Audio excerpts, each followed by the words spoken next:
J'ai juste envie de partager avec vous un point de vue. Un point de vue au sens premier du terme. C'est juste un endroit d'où on regarde. Et d'ailleurs, un point de vue, un endroit d'où on regarde, si on parle de la Méditerranée, il y a quelque chose que je crois qui est important sur les rives de cette mer-là, dans cette histoire de regard. C'est que l'œil, en hébreu et en arabe, se dit Haïm. Excusez ma prononciation. Haïm, c'est l'œil, mais c'est aussi la source des larmes, la source de l'émotion.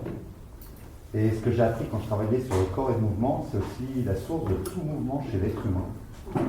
Toute notre musculature, notre corps entier est connecté à notre regard. Alors du coup, j'ai juste envie de partager avec vous un point de vue. Donc forcément, un point de vue, c'est un point de vue au milieu de plein d'autres, comme tu disais. Parce qu'on connaît un objet que quand on en fait le tour, quand on multiplie les points de vue. Et en plus, j'ai pas du tout envie de... C'est en ça que c'est pas du tout une conférence. Pas envie de tirer un fil rouge. Juste évoquer des liens qui parfois me sont apparus. J'ai pas envie d'élaborer un raisonnement. Juste partager avec vous quelques résonances. Moi, mon métier, il est né de la rencontre d'une culture aux portes du désert. De la rencontre d'une certaine qualité de regard sur le monde, sur la vie. Et c'est là-bas que je me suis dit que ça valait le coup de revenir en France pour travailler là-dessus. Notre regard sur le monde, notre regard sur la vie, notre culture. Et c'est alors que je m'apprêtais à reprendre la route. Je m'apprêtais à quitter cette famille, cette tribu là-bas. Et là, il y a un ami berbère sahraoui qui m'a pris entre quatre yeux. Et il m'a dit, toi, tu quittes ce désert, mais le désert ne te repousse pas. Enfin, vous savez quoi? C'est un peu bête, hein, mais 25 ans plus tard, à chaque fois que j'y repense, ça me remue l'émotion. Le désert ne te repousse pas. C'était un adoubement pour moi. J'avais là-bas une famille, une tribu. J'avais là-bas une patrie. Le désert ne te repousse pas. Et ce regard pouvait m'offrir ça. Ce miroir dans le regard de l'autre pouvait m'offrir cette connaissance, cette reconnaissance, comme on dit à juste titre. Quelle que soit la multiplicité de mes appartenances, le désert ne me repoussait pas. Moi de breton, moi de parisien, j'étais mien parmi les miens. Je devenais aussi sahraoui parmi les sahraouis, dans le regard de l'autre, dans ce miroir-là. Sincèrement, c'est sans doute la plus belle fleur qui ait jamais été posée sur mon cœur. Et ça m'a fait raisonner plus tard, entre autres en lisant Amin Malouf. Dans son livre Origine, son introduction est celle-ci, Origine. D'autres que moi auraient parlé de racines. Ce n'est pas mon vocabulaire. Je n'aime pas le mot racine et l'image encore moins. Les racines s'enfuisent dans la boue, s'épanouissent dans les ténèbres. Elles retiennent l'arbre captif dès la naissance et le nourrissent au prix d'un chantage. Tu te cybères, tu meurs. Les arbres doivent se résigner. Ils ont besoin de racines. Les hommes pas. Je suis d'une tribu qui nomadise depuis toujours, dans un désert aux dimensions du monde. Nos pays sont des oasis que nous quittons quand la source s'assèche. Nos maisons sont des tentes en costume de pierre. Nos nationalités sont affaires de date ou de bateau. Seuls nous relient les uns aux autres, par-delà les générations, par-delà les mers, par-delà les babels des langues, le bruissement d'un nom. Ça a résonné du coup en moi, à l'époque. Et c'est, entre autres, avec ce genre de texte, que j'ai commencé à me dire que la Méditerranée, c'est pas une mer autour de laquelle il y a de nombreux pays. Non, la Méditerranée, c'est un pays en soi. Enfin, pour revenir à l'histoire de regard de l'autre, depuis les Grecs de l'époque homérique, il se passe quelque chose d'important dans ce regard de l'autre. Si Ulysse rentre à Ithaque, c'est parce qu'il existe dans le regard de l'autre. Ulysse, il est chez Calypso, la déesse, et au moment où Zeus ordonne à Calypso de laisser Ulysse libre de rentrer chez lui, Calypso, elle ne peut pas désobéir à Zeus, on est d'accord. Par contre, elle ne veut pas laisser partir Ulysse. Elle va essayer de le retenir. Elle lui offre l'immortalité, l'éternelle jeunesse, si jamais il acceptait de rester à ses côtés. Eh bien, l'immortalité, l'éternelle jeunesse, Ulysse, il les refuse. Calypso, ça l'étonne. Mais qu'est-ce qu'elle a, cette Pénélope? Est-ce qu'elle est plus belle que moi? Ben non, elle ne peut pas être plus belle que toi, tu es une déesse. On ne peut pas rivaliser, hein. Mais Pénélope, c'est Pénélope. Tout le long de son voyage, Ulysse, il s'est défini comment? Père de Télémaque, époux de Pénélope, fils de Laërte et roi d'Ithaque. Il se définit par le regard qu'ont ses proches sur lui. Il est père dans les yeux de son fils. Il est fils dans les yeux de son père. Il est époux dans les yeux de sa femme. Il est roi dans les yeux des gens d'Ithaque. En fait, il se passe une chose, si Ulysse ne rentre pas à Ithaque, ben, il ne peut plus se définir dans le regard des autres. Il n'existe plus. Et d'ailleurs, quand il va finir par arriver à Ithaque, sous l'apparence vulgaire de ce mendiant déguenillé, seul son chien va le reconnaître du premier coup. Son chien, l'animal, lui, avec son instinct, l'odeur suffit. Pour être reconnu par les siens, il va devoir semer des signes. Il va devoir se faire reconnaître comme un père par son fils, en semant des signes. D'ailleurs, Télémaque va reconnaître Ulysse comme son père au moment où Ulysse va l'engueuler. Il fait le travail du père, quoi. À ce moment-là, Télémaque dit « Ah oui, c'est mon père, le signe est semé ». Il va semer des signes auprès de son père pour être reconnu comme un fils auprès de sa femme. En fait, d'une certaine manière, d'un certain point de vue, en Grèce pré-archaïque, on n'existe que dans le regard des autres. C'est ce qui va faire aussi que le jeune Persée va aller combattre la Gorgone Méduse. Alors qu'on sait très bien que la Gorgone, on ne peut pas la combattre. Le regard de la Gorgone, c'est ce qui te change en statue de pierre.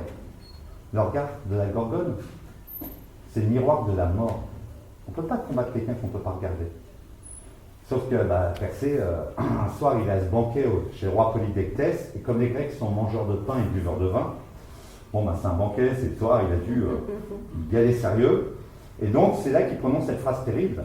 Moi, je te ramènerai tout ce que tu veux. Si tu veux, je peux même te ramener la tête de la Gorgone Méduse. Bon, on en dit tous des trucs quand on a picolé le soir. Sauf que le matin, il a parlé. Il n'a pas le choix. Et quelque chose de révélateur, on le voit sur un vase de l'époque homérique. Les vases grecs, c'était les bandes dessinées à l'époque. Et on voit sa mère Danaé, le doigt tendu. Et le gamin qui parle, les épaules voûtées, la tête baissée, au-devant d'une mort certaine. Et sous-texte, il semble évident aux iconographes. Mon fils, tu es ce que j'ai de plus précieux au monde. Si t'arrivais le moins de mal, jamais je pourrais m'en sortir. Jamais je m'en remettrais. Mais tu as parlé.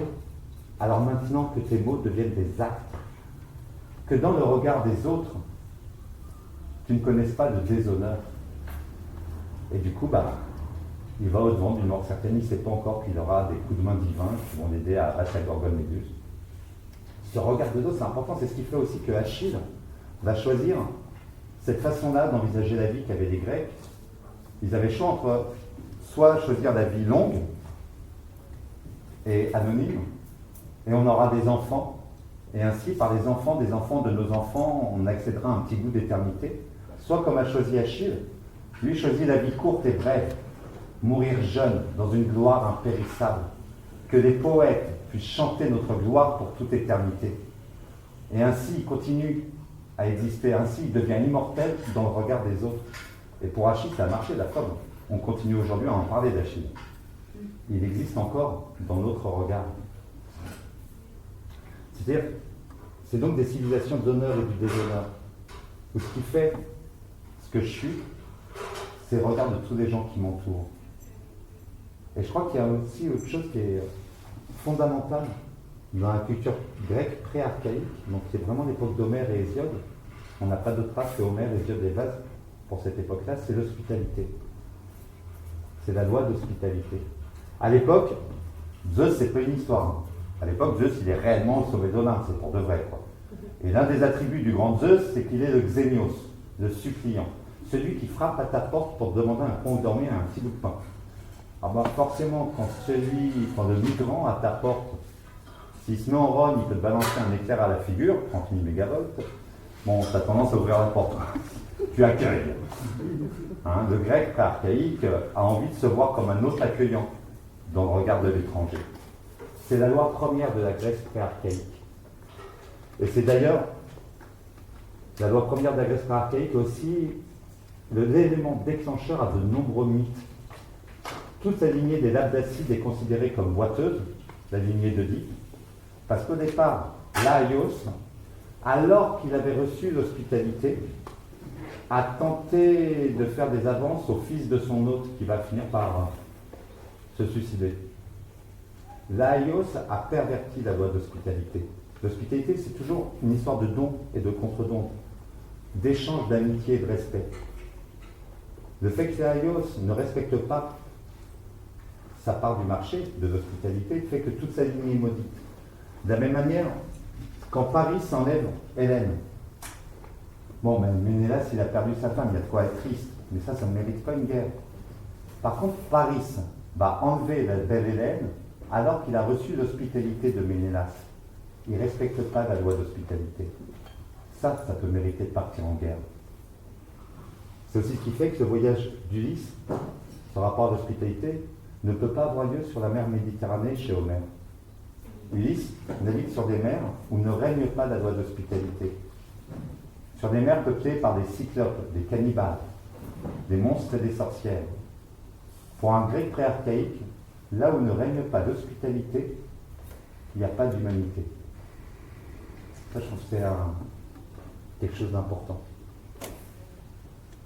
Et pour en revenir de comment on se voit dans le regard de l'autre, ces notions d'honneur, de déshonneur, et ben, je crois que ça a ensemencé toutes nos cultures méditerranéennes. Il y a des petites anecdotes, comme par exemple lors de la première croisade. Ouais, je suis désolé pour ce que je vais vous raconter là. Non, vraiment. Lors de la première croisade, les croisés arrivent en Asie mineure. Ils portent siège sur la ville de Mara, la petite ville de Mara. Les croisés offrent aux habitants de Mara la vie sauve si on leur ouvre les portes de la ville. Les habitants de Mara, ils savent qu'ils ne pourront pas résister à un non-siège. Ils font confiance à cette parole donnée. Ils ouvrent les portes de la ville. Quand les croisés pénètrent dans Mara, ils ont passé hommes, femmes, enfants, vieillards par le fil de l'épée. Les historiographes arabes de l'époque parlent du fait qu'on marchait dans le sang et les viscères jusqu'à mi-cuisse. Mais c'est même pas ça l'horreur. L'horreur, c'est qu'à ce moment-là, les croisés ont connu des problèmes de pénurie. Ils ont connu la disette, la famine. Ils ont coupé les sarrasins adultes en morceaux, les ont fait cuire dans d'énormes marmites, ont fait rôtir les enfants à la broche et se sont nourris de chair humaine. Ça va influer la façon dont les habitants du Moyen-Orient vont regarder ces croisés. Et ça va être l'une des multiples explications à la facilité dont les croisés se sont emparés du Moyen-Orient. Car la façon dont on les regardait, c'était comme des monstres sanguinaires. On ne va pas chercher à résister. Quand on sait que si on les met de travers, on risque de se faire becter, ça refroidit les ardeurs. Par contre, 2 siècles plus tard, lorsque le sultan Saladin porte siège à la ville de Jérusalem, Saladin qui est nourri dans ses cultures de l'honneur et du déshonneur, Saladin porte siège à la ville de Jérusalem, il fait promesse de vie sauve si on lui ouvre les portes de la cité. Les habitants de Jérusalem, les croisés, savent qu'ils ne pourront pas résister à un non-siège. Ils décident de faire confiance à cette parole. Ils ouvrent les portes de Jérusalem. Que fait Saladin? Il a promis. Il tient parole. L'un de ses propres généraux va lui dire: écoute Saladin, on n'a pas à tenir notre parole face à ces chiens infidèles. Souviens-toi de Mara, égorgeons-les. Saladin se tourne vers son propre général et lui répond: écoute, à eux, j'ai promis la vie sauve. Toi, je t'ai rien promis alors. Bon, la précision, je traduis. Hein. Il n'y a pas de précision dans les dialogues. Saladin veut pouvoir se voir dans l'œil des autres comme étant un homme d'honneur. Et d'ailleurs, il y a une anecdote que j'adore. C'est qu'il y avait un chevalier franc, le chevalier d'Anglure, qui a été fait prisonnier par le sultan Saladin. Saladin n'a pas le cœur de le jeter dans un cul de basse-fosse. En échange de la promesse du chevalier d'Anglure qui ne tentera pas de s'échapper, il le garde dans son château, comme un familier, en attendant que vienne la rançon. Car oui, si on fait des prisonniers, c'est évidemment pour pouvoir les échanger contre monnaie sonnante et trébuchante. La guerre, ça coûte cher, ça n'a pas changé depuis ça. Donc le chevalier d'Anglure est là, familier de Saladin, ils se lient d'amitié tous les deux. Sauf qu'au bout d'un moment, Saladin, il y a quelque chose qui ne va pas. Le chevalier d'Anglure est devenu son ami, il le tient prisonnier, ça dure depuis une éternité maintenant. Il finit par aller voir le chevalier d'Anglure et lui dit, écoute mon ami, voilà, te garder là, prisonnier, alors que ta famille t'attend là-bas. Ce que je te propose, c'est je te libère, t'es libre. T'es libre, tu remontes dans ton pays, là-haut, tu réunis la somme qui m'est due, et tu me l'envoies. Et comme ça, tous les deux, on est contents. Le chevalier d'Anglure rentre dans ses pays de France, sauf que d'Anglure, c'était pas l'aîné de la famille, c'était le cadet. Du coup, l'argent familial, c'est pas pour lui. Il n'arrive pas à réunir la somme demandée. Que fait le chevalier d'Anglure? Il est retourné à Jérusalem se faire constituer prisonnier auprès du sultan Saladin. La parole, c'est la parole.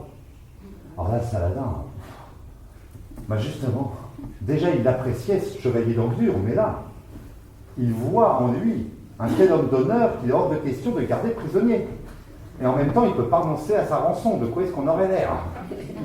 Par contre, il peut en changer les termes de la rançon. Écoute mon ami, ce qu'on va faire, c'est que tu vas rentrer chez toi, tu es libre. En échange de quoi, ce n'est pas une rançon d'argent que je te demande, mais une rançon d'honneur. Rentre chez toi, et que chaque premier fils de ta lignée porte mon nom pour m'honorer, moi, Saladin. Le chevalier d'Anglure est rentré chez lui.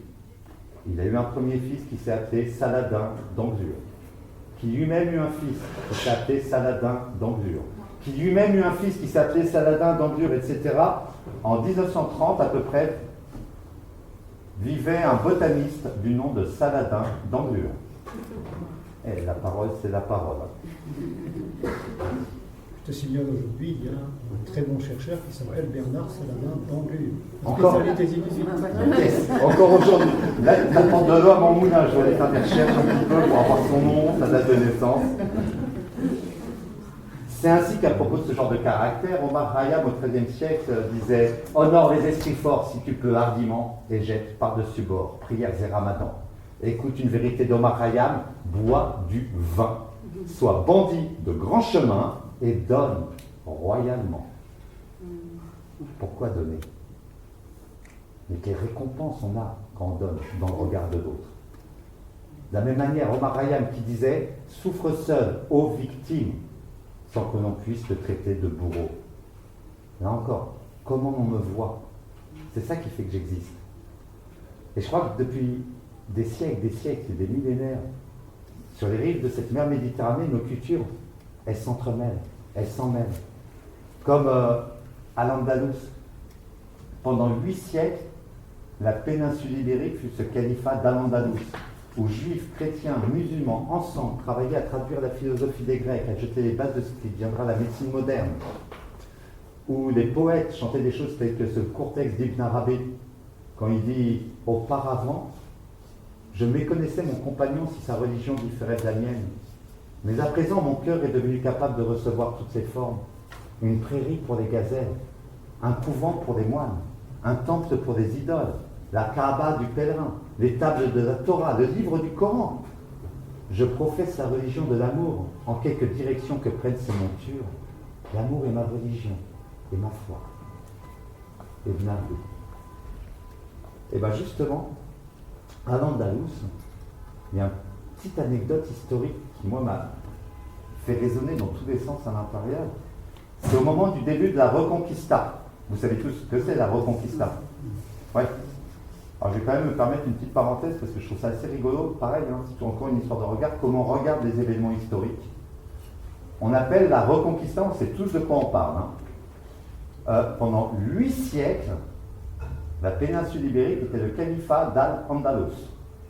Avant, on y trouvait des Ibères, des Goths. Et au moment où des rois chrétiens, aquitains, normands, francs, vont conquérir ces terres-là, on appelle ça la Reconquista. C'est quand même une façon de regarder les choses. C'est un peu comme les Américains vont libérer l'Irak, excusez-moi pour la parenthèse. Enfin donc, au début de la Reconquista, il y a des troupes de guerriers normands et aquitains qui passent les Pyrénées. Vous savez, les Pyrénées, aujourd'hui encore, dans cette région-là, on entend ce proverbe qui dit « l'Afrique commence de l'autre côté des Pyrénées ». Donc ils passent en Afrique, de l'autre côté des Pyrénées, et ils s'emparent de la petite ville de Berbestro. Et là, Normands et Aquitains sont tombés amoureux de cette culture, de sa cuisine épicée. Moi, j'ai raté le couscous ce midi, je suis désolé. De son architecture, amoureux aussi de ses quillanes, des jeunes poétesses chanteuses d'Al-Andalus. Un de ces guerriers aquitains est tellement tombé amoureux de ces poétesses chanteuses andalous que comme tribut de guerre, il en ramène 50 dans son château. 50 quillanes qui vont faire résonner les vers des poètes d'Al-Andalus, comme les vers de Ibn Hazm. Ibn Hazm, qui a écrit un court texte, qui me plaît beaucoup. Ibn Hazm disait « Quelqu'un m'a demandé mon âge après avoir vu la vieillesse grisonner sur mes tempes et les boucles de mon front. Je lui ai répondu 1 heure, car en vérité, je compte pour rien, le temps que j'ai vécu ailleurs. Il m'a dit, que dites-vous là, expliquez-vous, voilà bien la chose la plus étonnante. Je dis alors, un jour, j'ai donné un baiser furtif à celle qui tient mon cœur. Quelle que doit être la longueur de mes jours, je compterai que ce court instant, car il a vraiment été toute ma vie. » Ces chanteuses et poétesses d'Al-Andalus vont faire résonner ce genre de poésie dans ce château d'Aquitaine. Château où est en train de grandir le jeune Guillaume. On s'en souvient comme le premier troubadour de France, Guillaume d'Aquitaine. Ainsi, la poésie d'Al-Andalus va ensemencer le chant des troubadours, toute la littérature de l'amour courtois. Nos cultures, non seulement elles se regardent les unes les autres, mais elles s'en mêlent, elles s'entremêlent, elles se fécondent les unes les autres. De même que les mythes. Vous connaissez tous le roi Arthur, la table ronde. Et là, on est loin de la Méditerranée, d'accord, hein. Au XIIIe siècle, Robert de Boron va écrire énormément autour du personnage de Merlin, d'Arthur. Et vous savez comment est né le roi Arthur? Enfin, comment il a été conçu? Voilà, je me sens tout seul, il n'y a personne qui répond.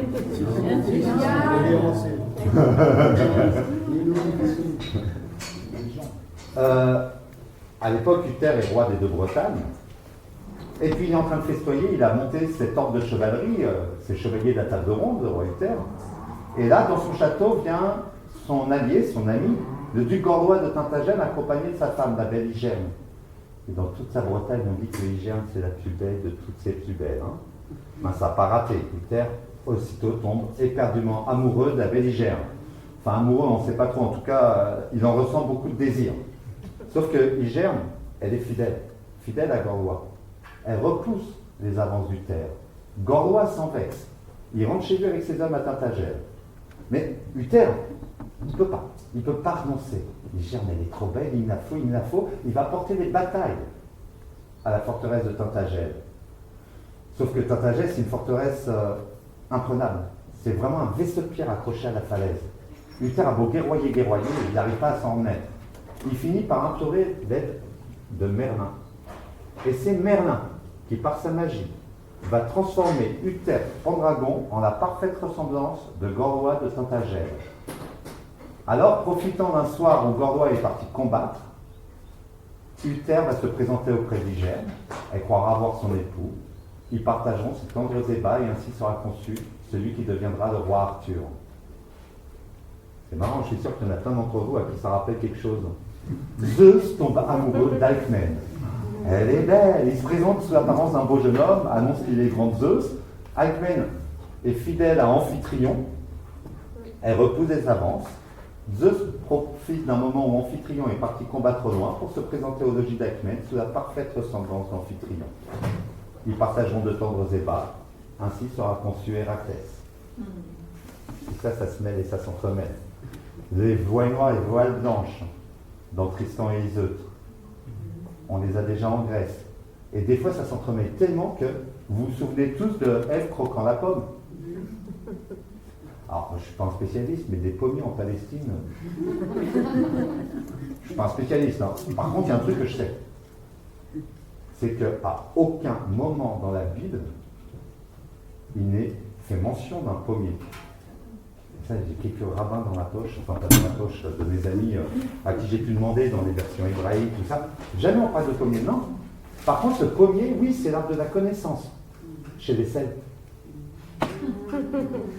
Des deux Merlins, entre guillemets, historiques, dont on a trouvé des traces, l'un des était un poète, un barde. Et on en a trouvé donc 2 poèmes, dont un poème au pommier, arbre de la connaissance. À chaque fois qu'on voit l'image de Ève croquant une pomme, et bien en fait, on a des vieux mythes paganistes qui se transportent là-dedans. Tout ça, ça se rencontre, ça se mélange, ça s'entremêle, ça fait des bébés, quoi. À condition que notre regard que l'on porte sur ce qui vient de dehors soit un regard qui accueille. À condition qu'on ait une certaine relation dans notre façon de penser l'extérieur. Il y a un gars que je trouve passionnant, c'est Richard Sennett, un urbaniste, qui a écrit un bouquin, c'est La conscience de l'œil, justement, où il explique toute sa fabrication des villes en fonction de notre façon de regarder le monde, la vie, en fonction de notre façon de penser l'extérieur. Par exemple, au Moyen-Âge, ce qui comptait, c'était le paradis, la vie spirituelle. On a tous déjà contemplé des cathédrales, des chapelles, des églises du XIe siècle. Est-ce qu'on a tous déjà vu des maisons, des logements de cette époque? C'est bien plus rare. Tout l'effort, tout l'art, il le mettait dans le centre spirituel. Et puis la vie séculière, c'était surtout dans des boui-boui, en bois qu'on brûlait depuis. C'est aussi l'origine de toute la construction de la ville américaine. Ces religieux qui sont allés en Amérique pour aller sur une terre vierge. Parce que dans l'ancien monde, en Angleterre, il y avait trop d'extérieurs qui dérangeaient leur développement spirituel. Et Richard Sennett explique que c'est pour ça qu'en arrivant là-bas, ils sont arrivés sur une terre où il n'y avait pas d'extérieur. Alors l'extérieur humanoïde, on sait ce qui lui est arrivé du coup, mais la ville, elle s'est construite comme ça, avec le quadrillage des villes américaines. Ou s'il y a une colline et un lac, on ignore le lac, on ignore la colline, on pose le quadrillage. Ou alors, dans le cas plus extrême, on rase la colline pour boucher le lac et poser notre quadrillage. Tout un rapport à l'extérieur qui serait source de dérangement, de danger, plutôt que de stimulation, de richesse. Et on le voit aujourd'hui dans toutes nos villes. C'est là dehors, il y a un portail avec un digicode. Puis quand tu as passé le digicode, tu arrives au pied de l'immeuble, tu as un interphone. Puis quand tu arrives vraiment sur le palier, tu as 3 verrous sécurisés, quoi. Ce qui vient dehors, c'est quelque chose qui fait peur. Alors qu'en d'autres lieux, ce qui vient dehors, c'est une richesse, c'est une stimulation. Ça m'est arrivé au Maroc de frapper une porte chez un ami à moi. Et là, la porte s'ouvre, et la première chose que j'entends, c'est « Ah non, Ahmed, il a déménagé, maintenant il habite là-bas, à tel endroit. Mais si tu veux, ce soir, viens manger, on va faire le couscous, tu peux dormir à la maison. » C'est réflexe naturel, parce qu'il vient dehors, ça me nourrit, ça m'enrichit. Et dans cette histoire de regard partagé, j'ai 2 petites anecdotes. Alors c'est très privé, c'est très intime. Mais moi, il y a plein de moi-même, de ceux dans quoi moi j'ai grandi, que j'ai vu dans le regard des autres. Et là, j'ai vu comme une confirmation, comme une reconnaissance de cette richesse-là. Par exemple, une fois, il y a très très longtemps, dans une ville de l'Atlas marocain, à l'époque, il n'y avait pas encore des éclairages urbains. On était dehors avec 2-3 gars en train de papoter. La seule lumière, c'était la lumière du café qui était derrière nous. Et là, je me souviendrai toujours de ce berbère de l'Atlas qui s'est mis à chanter Jacques Brel. Jacques Brel qui m'a fait grandir. D'entendre Jacques Brel chanter avec tant de passion, waouh, ça faisait un jeu de miroir, quoi. Moi, de la même manière, quand j'étais adolescent, je suis tombé amoureux de Jean Giono. La fois où j'ai entendu parler de Giono avec le plus de clarté, d'intelligence, avec le plus de tendresse, c'était dans la ville d'Azrou, dans l'Atlas marocain, par un professeur du lycée Tariq. Je n'ai jamais entendu parler de Jean Giono avec autant de passion, de tendresse et d'intelligence, de clairvoyance, que par ce berbère, professeur du lycée Tariq d'Azrou. Tu connais le lycée Tariq? Bon, tu dois connaître plusieurs personnes aux causes, alors. Et c'est dans ce miroir de d'autres que j'ai vu aussi toute une validation de ce qui me constituait moi. Tiens. Catou, elle m'a dit, il ne faut pas trop que je parle, il faut que je fasse des jolies poésies aussi. Ah, c'est vrai.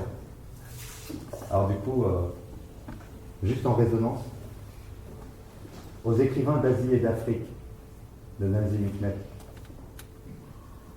Mes frères, en dépit de mes cheveux blonds, je suis asiatique. En dépit de mes yeux bleus, je suis africain. Chez moi, là-bas, les arbres n'ont pas d'ombre à leurs pieds, tout comme les vôtres, là-bas. Chez moi, là-bas, le pain quotidien est dans la gueule du lion, et les dragons sont couchés devant les fontaines, et l'on meurt chez moi avant la cinquantaine, tout comme chez vous, là-bas. En dépit de mes cheveux blonds, je suis asiatique. En dépit de mes yeux bleus, je suis africain. 80% des miens ne savent ni lire ni écrire. Et cheminant de bouche en bouche, les poèmes deviennent chansons. Là-bas, chez moi, les poèmes deviennent drapeaux, tout comme chez vous, là-bas. Mes frères, couplés au bœuf décharné, nos poèmes doivent pouvoir labourer la terre, pénétrer jusqu'aux genoux dans le marais des rizières, poser toutes ces questions, rassembler toutes ces lumières. Tels des bandes kilométriques, nos poèmes doivent distinguer avant tout le monde l'ennemi qui approche, battre le tam-tam dans la brousse, et jusqu'à ce qu'il ne reste plus sur terre un seul pays captif, un seul prisonnier, ni dans le ciel un seul nuage atomisé. Tout ce qu'ils possèdent, leur intelligence et leur pensée, toute leur vie, pour la grande liberté, nos poèmes.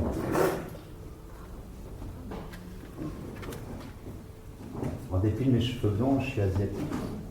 En dépit de mes yeux bleus, je suis africain. Vous n'imaginez pas comment ça résonnait en moi, ça, aussi. Une culture commune. À moi, le breton parisien, à qui un jour un Sahraoui a dit « le désert ne repousse pas ». Comment ça s'en mêle. Tout à l'heure, il y a un copain qui m'a demandé si le sujet de la petite causerie, ce serait l'hospitalité. Je lui ai dit non, c'est plus le regard de l'autre, mais c'est intimement lié. Est-ce que je peux me voir dans le regard de l'autre comme étant l'autre accueillant? Là, tiens, il y a une petite histoire qui me touche beaucoup. Nouribet était un grand seigneur anatolien. Un grand seigneur. Nouribet était un passionné de cavale, de chevaux. Il possédait des troupeaux fantastiques. Mais plus précieux trésor encore, il possédait un étal. Un cheval, au sang tellement vif, tellement fougueux, qu'à lui seul, il valait plus cher que tout le reste de ses troupeaux. Nouribet avait un ami, Mahmoud, un autre grand seigneur, un autre grand passionné de cavale, de chevaux, et puis ils avaient un petit jeu. À chaque fois que Mahmoud venait voir Nouri, il essayait de lui acheter son étalon. À chaque fois, Nouri refusait. Ah, Mahmoud, arrête d'insister, ce cheval-là, j'y tiens plus qu'à la prunelle de mes yeux, jamais je te le vendrai. Et à chaque fois que Mahmoud allait voir Nouri, il réessayait d'acheter les talons, et à chaque fois, Nouri refusait.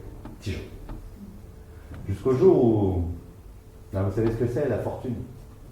Ça va, ça vient, ça s'en va, c'est pas toujours que ça revient. Nouribet a connu des revers de fortune, il a tout perdu. Lui et les siens, ils sont tombés dans la misère.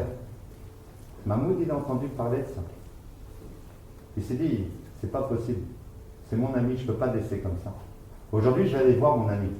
Je vais lui acheter son étalon. Je vais lui en donner une véritable fortune. Il va pouvoir faire refructifier ses affaires, se sortir de cette misère. Alors Mahmoud, il va aller voir Nouribet. Vous savez, sur les rives de la Méditerranée, c'est quand même des pays où on prend le temps. En Corse, c'est trop peu de dire ainsi, où on laisse autant le temps de prendre son temps. Alors du coup, ils ont commencé par boire le thé, puis ils ont partagé le repas, puis ils ont rebu un thé. Et quand ils avaient suffisamment pris le temps, Mahmoud il a pu en venir au vrai sujet de sa visite. Il a dit, Nouribet, regarde dans quelles conditions vous vivez aujourd'hui, toi et les tiens. Aujourd'hui, Nouribet, je vais t'acheter ton cheval. Oui, tu vas me laisser l'acheter, je vais t'en donner une fortune. Tu vas pouvoir remonter tes affaires, tu vas pouvoir sortir de cette misère. C'est à quoi Nouribet, il a juste répondu, arrête Mahmoud, ça ne sert à rien de parler. Ça ne sert à rien de parler, Mahmoud, arrête tout de suite. Toi, mon ami Mahmoud, tu viens chez moi, sous mon toit. Mais tu sais, Mahmoud, moi et mes gens, oui, c'est la misère. On est au pain sec à l'eau depuis tant de temps. Et mon ami Mahmoud, il vient chez moi, je ne pourrais pas lui offrir l'hospitalité, c'est pas possible. Alors ça ne sert à rien de parler, Mahmoud, le cheval, toi et moi, on vient de manger.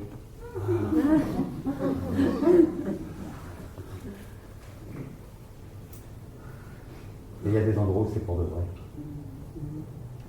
Je me souviendrai toujours cette clairière dans la place. J'étais avec mes filles, j'avais un fourgon, c'était la maison qui roule. On s'était garé là le soir et le matin au réveil.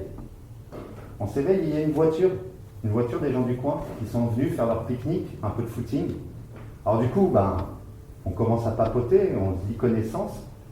Et moi, je vous avoue que depuis le temps que ces jeunes berbères me disaient « Bah alors, est-ce que tu as amené du saucisson et du whisky ?» Ce coup-là, j'avais une bouteille de rhum. Alors du coup, on dit connaissance. Je nous sers un petit verre de rhum chacun, je lui tends. Il prend le verre de rhum. Il a même rajouté la petite blague. Il m'a dit, tu sais mon ami, moi j'ai 3 filles. Et c'est écrit dans le Coran, si je les amène à l'âge adulte, tout comme il faut en prenant soin, les portes du paradis me sont grandes ouvertes. Alors à ta santé. Et on a bu le verre de rhum. Depuis, c'est devenu un ami. Il est séparé. C'est devenu un ami. Je ne l'ai jamais vu boire une goutte d'alcool depuis ce jour-là. Il fait ses 5 prières par jour. Mais là, il se passait quelque chose. Moi, j'étais l'étranger. Lui, il était l'autre. S'il refusait mon cadeau, c'est moi qui refusais. Dans mon regard, il ne m'aurait pas vu comme l'autre accueillant. Autre exemple, là, je n'avais pas prévu d'en causer de celui-là. Toujours chez le même ami, un jour, on est bloqué dans la neige. Alors ça, c'est la bonne blague quand même, en plein hiver, tu dis, allez, je vais dans le pays où il fait chaud, on va voir les copains là-bas. Puis tu es bloqué dans la neige 10 jours. Alors, 10 jours garé au pied de sa maison. 10 jours où chaque jour il insistait. Il me disait, pourquoi vous dormez dans votre fourgon? Pourquoi tu dors pas? Regarde, il y a la classe ici. Tu es bienvenu, tu sais, toi et ta famille. Et 10 jours, j'étais bien dans le fourgon en bas, on avait des lits qui étaient tout faits, ça permettait de fumer une petite clope et de boire un coup avant d'aller se coucher quand même aussi. Enfin voilà, donc j'étais bien quoi. Et à un moment, il faut trouver une réponse, qui ne soit pas insultante dans le regard de l'autre. Donc j'avais trouvé, on fait à la berbère, je fais. Mais mon ami, j'accepte ton hospitalité, regarde. Je suis dans ta maison, je suis sur la chambre en bas. Et ça permettait qu'il accepte que je dorme, pas sous son toit. Et ça durait tous les jours, 10 jours dessus, tous les soirs, il insistait. Jusqu'au matin où je pars. Et ce jour-là, il me prend entre 4 yeux et il fait « Je voulais te remercier. » De quoi tu veux me remercier? Ça fait 10 jours que tu nous nourris, que tu fais des cadeaux à mes enfants. C'est à moi de remercier. Non, je voulais te remercier. Je voulais te remercier parce que tu sais, toi et ta femme, vous n'êtes pas mariés. Et pour nous, c'est un peu mal pour la religion. Et le fait que tu dormes dans ta fourgonnette en bas, c'était plus facile pour moi, parce que si c'est sous mon toit, je suis un peu complice. Donc je voulais te remercier de dormir en bas.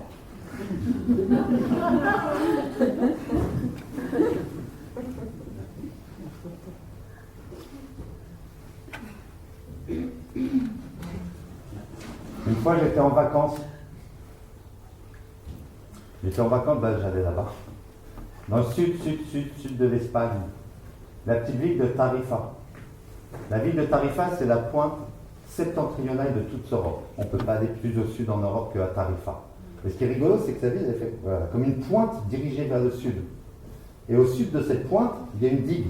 Et après, une petite presqu'île. Et j'étais avec mes filles sur cette digue.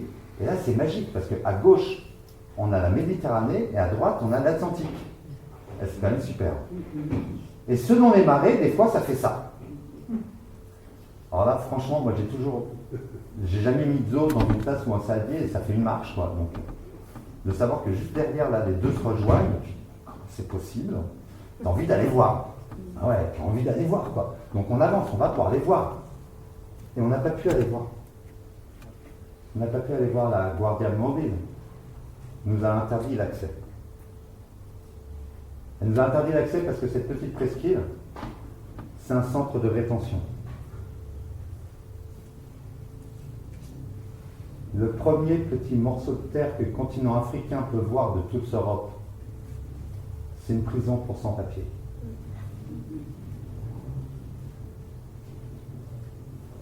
Je trouve ça très très symbolique. Et moi, ça m'a fait mal. Ça me fait mal encore aujourd'hui. Moi qui suis un fils de l'Atlantique échoué sur les bords de la Méditerranée, moi qui ai tellement avalé ces mots, que je crois que mon cœur il est devenu capable de recevoir toutes ces formes, une prairie pour les gazelles, un temple pour les idoles, la Kaaba du Perrin, l'étape de la Torah, le livre du Coran. Que la première chose que le continent africain peut voir de toute l'Europe, soit une prison pour sans-papiers, une prison pour migrants. Ben, aujourd'hui encore, je me sens insulté à l'intérieur de moi. Mais ça empêche que, voilà, c'est un point de vue sur cette Méditerranée, qu'un point de vue, il faut en faire le tour, il faut les multiplier. Mais je crois que c'est un grand bonheur que nos cultures, elles s'en mêlent et s'entremêlent autant, se nourrissent les unes des autres à tel point. Et en disant au revoir, je vais vous présenter mes excuses, mais il y a un petit poème, c'est la Fotakatu, elle m'a demandé de faire des petits poèmes. Il y a un petit poème que je trouve hyper important, la plupart d'entre vous doivent le connaître. Je le trouve très important aujourd'hui sur la Méditerranée, parce qu'il faut voir Agnes, il faut voir les choses. Et qu'en plus, dans ce poème-là, j'entends tant de choses, j'entends aussi l'Espagne dans ce poème-là, j'entends plein de lieux qui se mélangent, qui s'entremêlent, nos cultures qui s'entremêlent. Et puis c'est un poème qui regarde la Méditerranée aujourd'hui. Mahmoud Darwish, ça va être juste des extraits, parce que sinon on en a pour une demi-heure. Le poème de la terre. En mars, l'année de l'Intifada, la terre nous a divulgué ses secrets sanglants. En mars, 5 fillettes sont passées devant les lilas et les fusils. Debout à la porte d'une école primaire, elles ont inauguré le champ du sable, sont entrées dans l'étreinte définitive. Mars vient à la terre des entrailles de la terre, il vient, et de la danse des jeunes filles. Les lilas se sont légèrement courbés pour que passent les voix des fillettes. Les oiseaux ont tendu leur bec en direction de l'hymne et de mon cœur. Je suis la terre. Et la terre, c'est toi. Radija, ne referme pas la porte, ne pénètre pas dans l'oubli. En mars, 5 fillettes sont passées devant les lilas et les fusils. Elles sont tombées à la porte d'une école primaire. Sur les doigts, la craie prend les couleurs des oiseaux. En mars, la terre nous a divulgué ses secrets. Radija, ne referme pas la porte sur toi. Ne pars pas dans le nuage. Il pleuvra aujourd'hui. Aujourd'hui, il pleuvra du plomb. Et pleuvra aujourd'hui. En mars, l'année de l'Intifada, la terre nous a divulgué ses secrets sanglants. 5 fillettes à la porte d'une école primaire attaquent les parachutistes. Un vers de poésie illumine la scène. Verte, verte.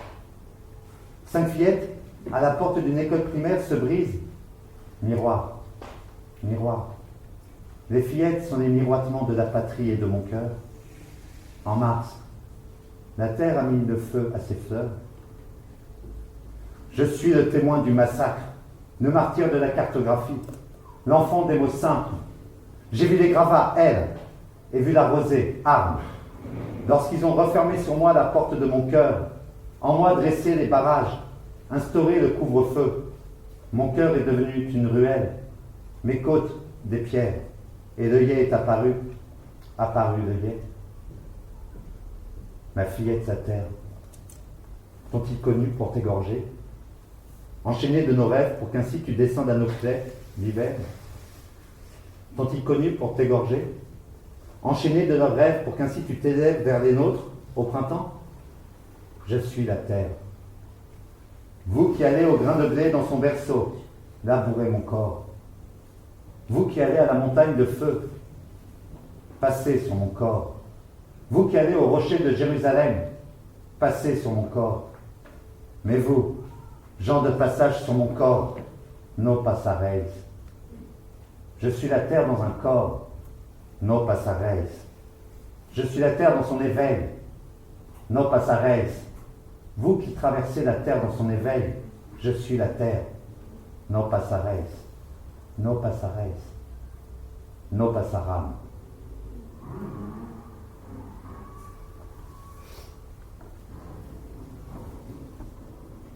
Omar Khayyam disait, si le désir est en toi de la paix éternelle, souffre seul, ô victime, sans qu'on puisse te traiter de bourreau.